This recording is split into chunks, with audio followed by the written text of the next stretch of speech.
तुलसी माता, एक बुढ़िया माई और कृष्ण जी के कांधा की कथा। सुनिए, तुलसी माता ने एक बुढ़िया को कैसे दिलाया भगवान श्री कृष्ण जी का कांधा। जानिए क्या है कार्तिक माह की कथा। ज्योतिष शास्त्र के अनुसार कार्तिक माह में तुलसी का विवाह करवाने से कन्यादान का शुभ फल प्राप्त होता है। कार्तिक माह में सभी औरतें तुलसी जी में जल चढ़ाती हैं और दीपदान भी करती हैं। एक बुढ़िया थी जो कि कार्तिक माह में रोज नियम पूर्वक तुलसी माता को जल चढ़ाती थी।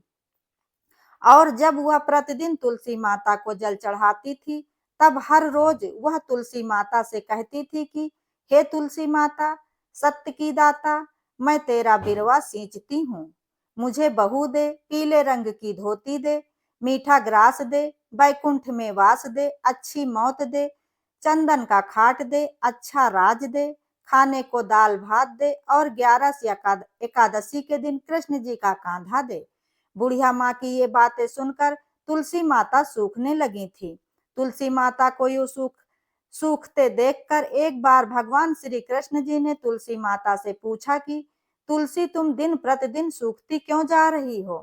तब तुलसी माता ने कहा कि बस मेरे मन की मत पूछो प्रभु। तब भगवान श्री कृष्ण जी ने कहा कि मैं नहीं पूछूंगा तो कौन पूछेगा। इस पर तुलसी माता कहती हैं कि मुझे जल चढ़ाने के लिए हर रोज मेरे पास एक बुढ़िया माई आती हैं और अपनी बात कहकर चली जाती हैं।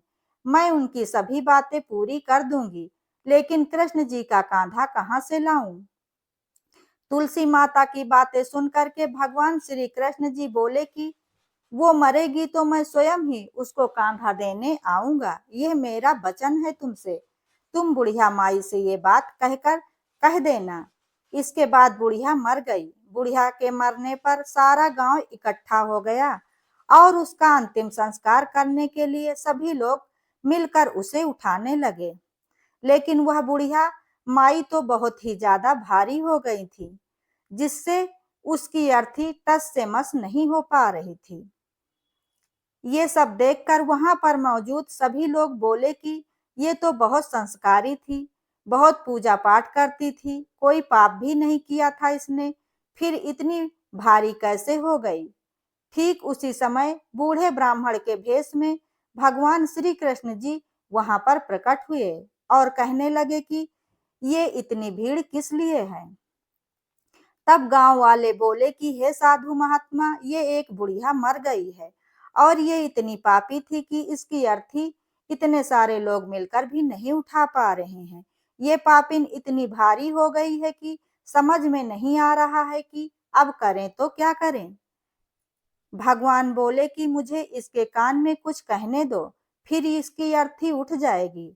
इसके बाद भगवान श्री कृष्ण जी बुढ़िया के पास गए और उसके कान में कहा कि माँ, तू अपने मन की कर ले, पीतांबर की धोती ले, मीठा ग्रास ले, बैकुंठ में वास ले, चटक की चाल ले, चंदन का काट खाट ले, झालर की झनकार ले, दाल भात को जेऊ ले और कृष्ण जी का कांधा भी ले ले। भगवान की बातें सुनकर बुढ़िया तुरंत ही बिल्कुल हल्की हो गई। तब भगवान श्री कृष्ण जी ने बिना देर किए हुए अपने कंधे पर उसे उठाकर ले गए। बुढ़िया को मुक्ति मिल गई और वो बैकुंठ धाम को चली गई। तुलसी माता, जैसे आपने उस बुढ़िया माई की मुक्ति की है, वैसे सभी की करना। जैसे भगवान ने उसे कांधा दिया है, वैसे हमें भी देना। कार्तिक मास जितना महत्व कार्तिक स्नान का होता है, उतना ही महत्व तुलसी जी की पूजा का भी होता है। इसी माह में तुलसी जी का विवाह भी शालिग्राम जी से कराया जाता है।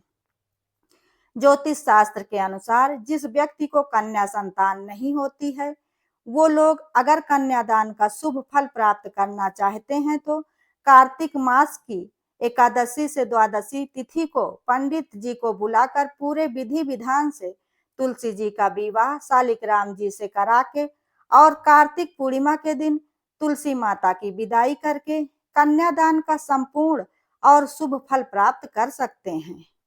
और प्रतिवर्ष बहुत सारे लोग तुलसी जी का विवाह शालिग्राम जी से करा के अक्षय फल की प्राप्ति भी करते हैं।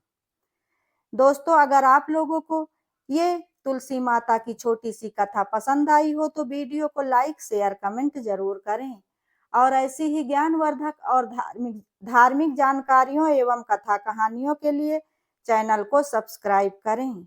वीडियो अंत तक देखने के लिए धन्यवाद।